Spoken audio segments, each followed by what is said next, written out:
Hello, everybody. So I'm just going to make a very quick statement. I want to thank the folks who are involved here in helping arrange this visit at Reno, a federal penitentiary, and this is part of our effort to highlight both the challenges and opportunities that we face with respect to the criminal justice system. Many of you heard me speak on Tuesday in Philadelphia about the fact that the United States accounts for 5% of the world's population. We account for 25% of the world's inmates. And that represents a huge surge since 1980. A primary driver of this mass incarceration phenomenon is our drug laws, our mandatory minimum sentencing around drug laws. And we have to consider whether this is the smartest way for us to both control crime and rehabilitate individuals. This is costing taxpayers across America $80 billion a year. And as I said on Tuesday, there are people who need to be in prison. And I don't have tolerance for violent criminals. Many of them may have made mistakes, but we need to keep our communities safe. On the other hand, when we're looking at nonviolent offenders, most of them growing up in environments in which drug traffic is common, where many of their family members may have been involved in the drug trade, we have to reconsider whether 20-year, 30-year life sentences for nonviolent crimes is the best way for us to solve these problems. Here at El Reno, there's some excellent work that's being done inside this facility to provide job training, college degrees, drug counseling. The question is not only how do we make sure that we sustain those programs here in the prison, but how do we make sure that those same kind of institutional supports are there for kids and teenagers before they get into the criminal justice system? And are there ways for us to divert young people who make mistakes early on in life so that they don't get into the system in the first place? The good news is that we've got Democrats and Republicans who I think are starting to work together in Congress, and we're starting to see bipartisan efforts in state legislatures as well to start to re-examine some of these sentencing laws, to look at what kinds of work we can do in the community to keep kids out of the criminal justice system in the first place, how we can build on the successes for rehabilitation while individuals are incarcerated, and then what can we do to improve reentry going forward. I just had a chance to meet with 6 inmates, all of them in for drug offenses. Many of them here for very long sentences.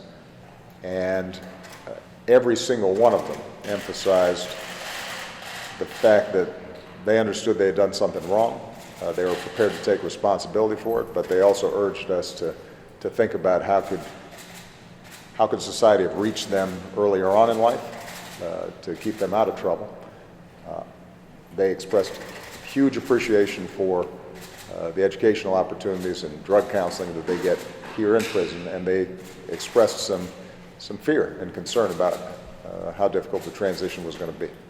So we've got an opportunity to make a difference at a time when overall violent crime rates have been dropping, at the same time as incarcerations last year dropped for the first time in 40 years. My hope is that if we can keep on looking at the evidence, keep on looking at the facts, figure out what works, that we can start making a change, that will save taxpayers money, keep our streets safe, and perhaps most importantly, keep families intact and break this cycle in which young people, particularly young people of color, are so prone to end up in a criminal justice system that makes it harder for them to ever get a job and ever be effective, full citizens of this country. So I want to express appreciation to everybody who helped make this happen. I want to give a special shout out to our prison guards. They've got a really tough job, and most of them are doing it in exemplary fashion.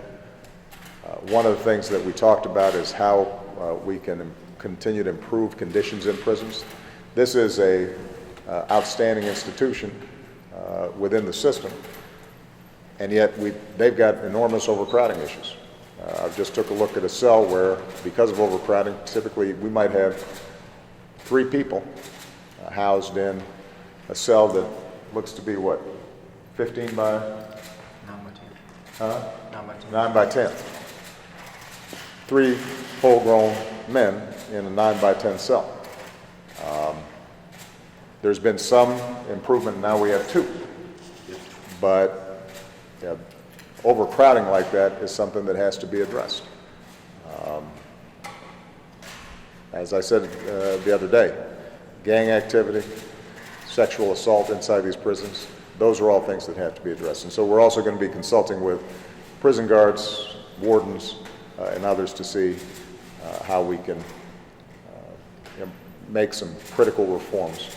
A lot of this, though, is going to have to happen at the state level. So my goal is that we start seeing some improvements at the federal level, and that we're then able to see states across the country pick up the baton. And there are already some states that are leading the way on both sentencing reform as well as prison reform. We want to make sure that we're seeing what works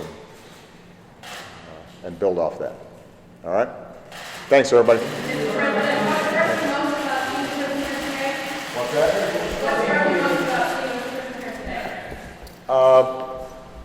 Visiting with these 6 individuals. I've said this before. When they describe their youth and their childhood, these are young people who made mistakes that aren't that different than the mistakes I made and the mistakes that a lot of you guys made. The difference is they did not have the kinds of support structures, the second chances, the resources that would allow them to survive those mistakes. And I think we have a tendency sometimes to almost take for granted or think it's normal that so many young people end up in our criminal justice system. It's not normal. It's not what happens in other countries. What is normal is teenagers doing stupid things. What is normal is young people making mistakes. And we've got to be able to distinguish between dangerous individuals who need to be incapacitated and incarcerated versus young people who are in an environment in which they are adapting, but if given different opportunities, a different vision of life, could be thriving the way we are. That's what strikes me. There but for the grace of God.